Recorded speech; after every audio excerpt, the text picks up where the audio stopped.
Fala aí, bruxões, beleza?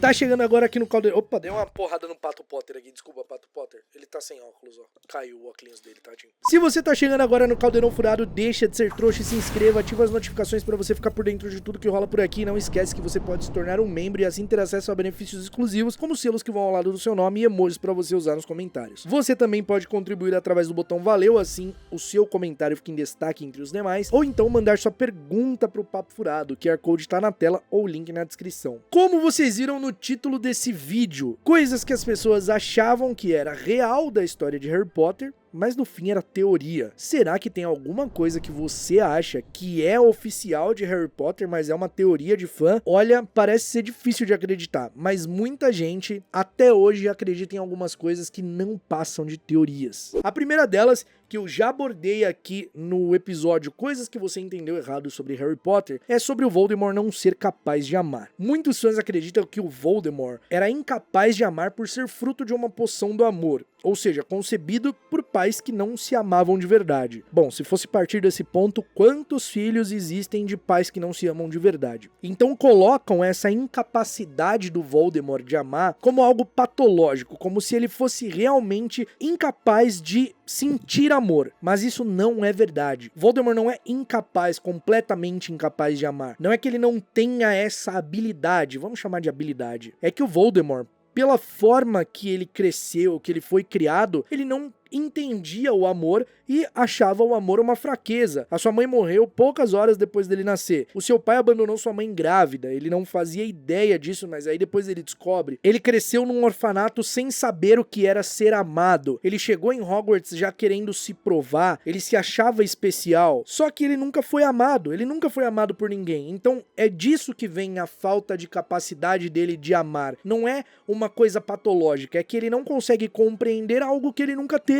Tanto que fica muito claro a mensagem de Harry Potter, uma das muitas mensagens que Harry Potter tem, que as pessoas elas não estão destinadas a ser algo por nascimento. Elas se tornam aquilo que elas se tornam através de escolhas. Tanto que existe a frase do Dumbledore, são nossas escolhas, muito mais do que nossas habilidades, que mostram quem realmente somos. Ou seja, a gente tem vários exemplos. O Sirius nasceu em uma família de ideologia puro sangue, mas ele escolhe ser diferente daquilo, ele quer ser diferente daquilo. Então ele sai dali. O Draco nasceu numa família puro sangue, mas para ele aquilo era o certo, ele foi criado daquela forma e aquilo era o certo, ele não via nada de errado naquilo, só depois que ele começa a perceber, entende? O Voldemort é a mesma coisa, não é que ele, nossa, ele é completamente incapaz de amar, algumas pessoas até falam assim, nossa, o Voldemort é psicopata, ele não pode sentir amor. Não é isso, o Voldemort não consegue entender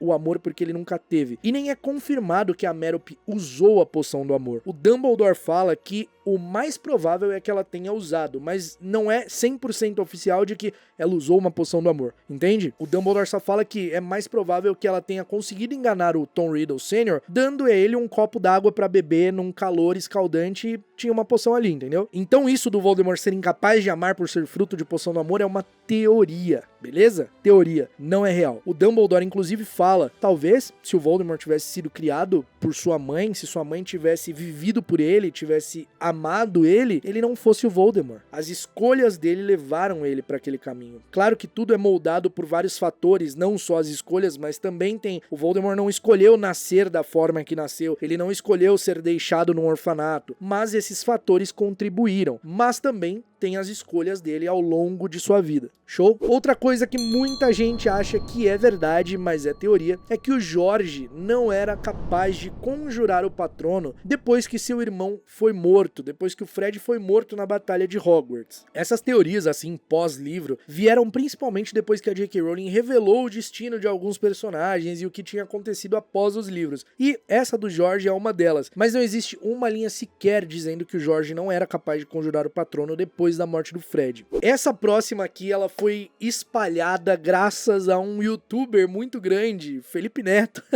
Felipe Neto uma vez fez um vídeo sobre Harry Potter há uns anos atrás, e ele falou lá, né, que a Lilian tava grávida do segundo filho quando foi morta. E isso, cara, eu não sei de onde isso saiu, mas isso era forte na internet há uns anos atrás, e muita gente botava uma fé absurda nisso, absurda. E o Felipe Neto falou com muita convicção assim, não, a Lilian tava grávida do segundo filho quando foi assassinada.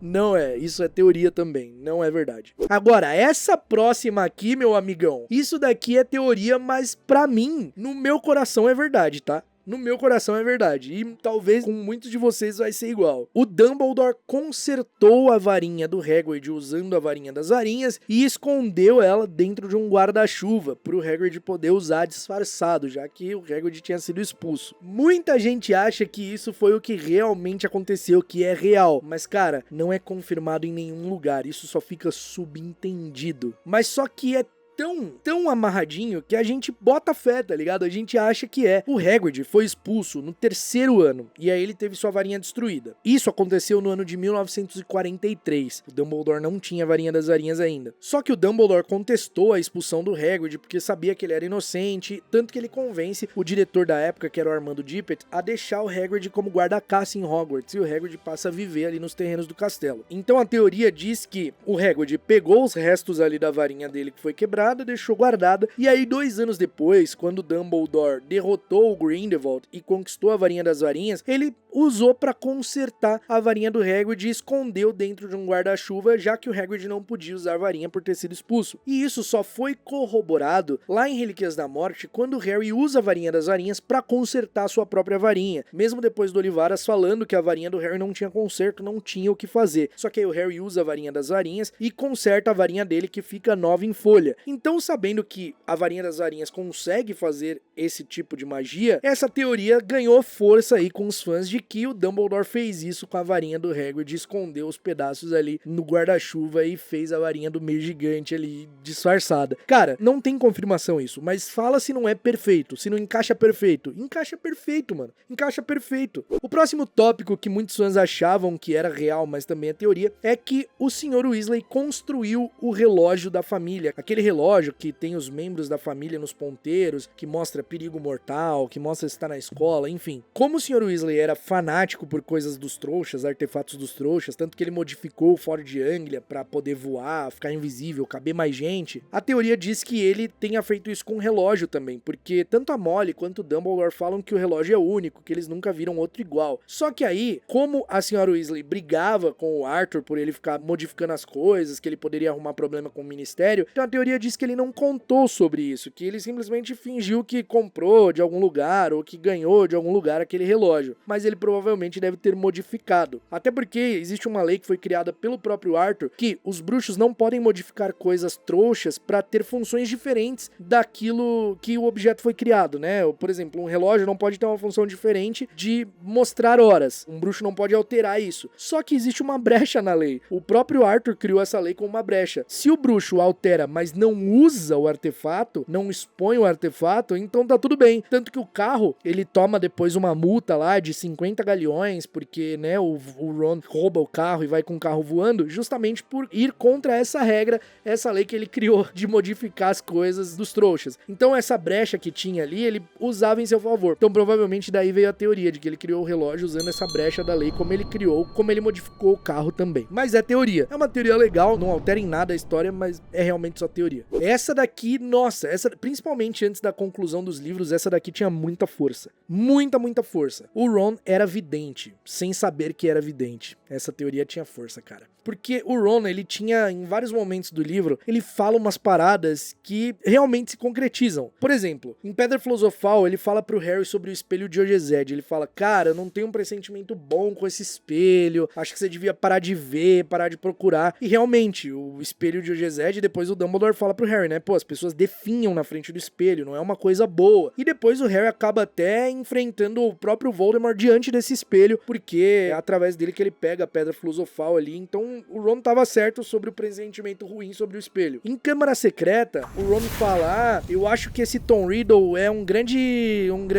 dedo duro. Ele falou: eu acho que esse Tom Riddle é um grande dedo duro, por isso que ele recebeu esse prêmio. E realmente o Tom Riddle recebe o prêmio de serviços prestados a Hogwarts porque ele, né, ali no caso da morte da Murta e tal, que foi a Aragog, né, alegando que foi o monstro que o Hagrid tinha. E realmente foi o que aconteceu, e ele nem fazia ideia que isso tinha acontecido, ele só sugere. O Ron também fala em Câmara Secreta que talvez tenha sido o próprio Riddle que matou a Murta que geme, que seria um favor que ele teria feito à escola. E cara, foi realmente o Tom Riddle que matou a Murta que geme. Então olha só, o Ron, ele falava umas coisas muito certeiras que realmente se concretizavam. Em Prisioneiro de Azkaban, ele lê as folhas de chá do Harry, e aí ele fala que via um chapéu coco, que era o chapéu que o Ministro da Magia usava. Nos livros, né, nos filmes ele não usa. E aí ele fala: bom, isso quer dizer que você vai trabalhar no Ministério um dia. E depois dos livros, realmente o Harry se torna Auror, e depois se torna chefe do quartel dos Aurores, depois se torna chefe do Departamento de Execução das Leis da Magia, ou seja, ele realmente foi trabalhar no Ministério da Magia. Em Cálice de Fogo também tem um momento em que o Ron faz umas previsões, onde eles realmente tinham que fazer previsões, e essa parte é muito legal, porque eles começam a anotar um monte de coisa na aula de adivinhação, eles começam a inventar. Aí o Ron fala assim: bom, vamos falar que você vai correr perigo com fogo, depois você vai perder alguma coisa importante, e depois você vai ser traído por alguém que você confiava, vai ser apunhalado nas costas. E ele, sem saber, tava descrevendo as coisas que iriam acontecer nas tarefas do torneio Tribruxo. Perigo com fogo, o Harry enfrenta o dragão na primeira tarefa. Alguma coisa valiosa seria tirada dele, o Harry perderia uma coisa valiosa. O Ron é levado pelos Sereianos, e a tarefa é justamente buscar algo de valor pra ele no fundo do lago. E terceiro, ele seria apunhalado nas costas, e é o que acontece porque o Bartol Crouch Jr., disfarçado de Moody, trai ele ali pra que ele fosse atraído até o Voldemort no cemitério, até o Rabicho, e o Voldemort acaba tendo seu retorno. Então o Ron descreve exatamente o que ia acontecer sem fazer ideia que estava descrevendo. E ainda em Cálice de Fogo, o Ron também fala que, mesmo Dumbledore sendo um bruxo brilhante, um bruxo das trevas ainda poderia enganá-lo. E é exatamente o que acontece. O Bartol Crouch Jr. engana o Dumbledore bem debaixo do nariz dele por um ano letivo inteiro. Então, pegando esses trechos, a galera falava: mano, o Ron é vidente. O Ron não tem ideia, mas ele tem um dom da clarividência ali, e aí ele falava essas coisas sem saber que tava prevendo. Claro, isso é uma teoria, e todo mundo botava fé. Todo mundo botava fé nela. Todo mundo. Eu não botava fé assim de, nossa, acredito, mas realmente eu achava muito curioso e achava muito engraçado. Só que o que acontece é, nos livros, a J.K. Rowling faz muito isso. Ela vive dando essas dicas do futuro das coisas através de personagens. E ela faz com vários personagens, não só com o Ron. Ela faz com o Centauros, falando que Marte estava brilhante. Ela faz com o Monstro, falando que o Monstro queria saber como que o Harry derrotou o Lorde das Trevas, como que ele conseguiu, e ele estava realmente interessado, porque ele tinha um Horcrux para destruir e nunca tinha conseguido. Então assim, ela vai colocando pistas das coisas no livro. Não é exclusivo do Ron isso, mas é muito, muito legal. Essa próxima teoria também tem muita força e muita gente acha que é real, assim, que isso é real oficial, que é do livro e que é canônico. O Snape detesta o Neville porque aparentemente ele poderia ter sido a criança da profecia e não o Harry. E realmente, a profecia poderia ser sobre o Harry ou sobre o Neville, mas era sobre o Harry. E então, se o Voldemort escolhesse os Longbottom, provavelmente a Lilian estaria viva. E então, observando isso, é por essa razão que o Snape odeia o Neville e trata ele tão mal a ponto do bicho-papão do menino ser o professor. Mas, como eu disse, é teoria. Não existe qualquer linha oficial que comprove isso. Mas me disse, é do time que acreditava que isso é real? Outra teoria que muitos fãs acham que é real. O Bichento era dos Potter antes deles serem mortos. Bom, essa teoria se baseia numa carta que a Lilian escreveu pro Sirius e que o Harry encontra lá enquanto tá vasculhando o Lago Grimmauld. E nessa carta, a Lilian fala sobre um gato, que o Harry não deixava o gato em paz, né? E, enfim, aí o Harry se pergunta, poxa, o que aconteceu com o gato, né? Depois que os pais dele foram assassinados e depois que ele foi tirado lá de Godric's Hollow. Qual tinha sido o destino do gato? E aí, quando a Hermione vai comprar o Bichento, a mulher da loja fala que ele tava ali há muito tempo, que ele chegou um dia e ficou. Ele simplesmente chegou e ficou. E aí, o que fortalece mais ainda isso é que a foto do Pottermore, da família Potter, é com o gato, e o gato é laranja, igual o Bichento. E aí o lance do Bichento correr atrás do Perebas e ajudar o Sirius fortalece a teoria de que ele tinha reconhecido ali o Sirius e estava ajudando porque sabia que o Pedro Pettigrew era um amigo da família, enfim, e aí que o Sirius conseguiu contar pra ele que ele era um traidor e estava sob forma de rato, enfim. É uma teoria legal, mas não passa de teoria. E por último, mas não menos importante, essa teoria aqui, essa teoria de fã que gosta muito do Snape, porque os fãs que gostam muito do Snape, nada contra, eles sempre buscam um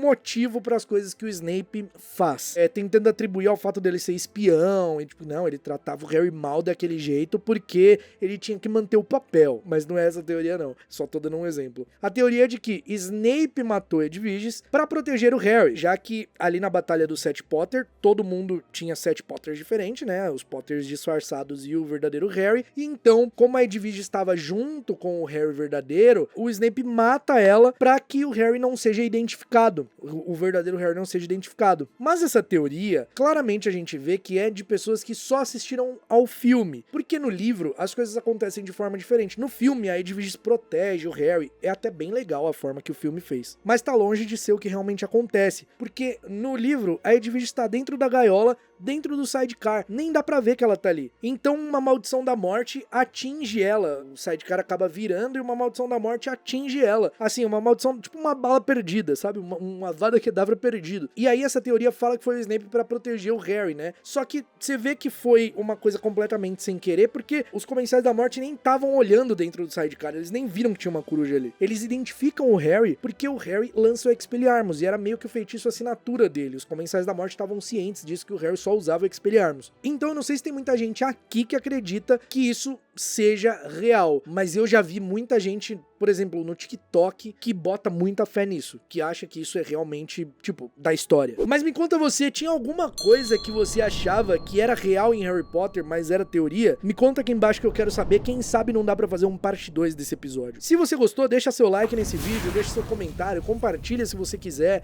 Se você quiser também, é novo, tá chegando agora, se inscreve aí e seja muito bem-vindo. A gente se vê no próximo episódio do Caldeirão Furado e até lá, mal feito, feito.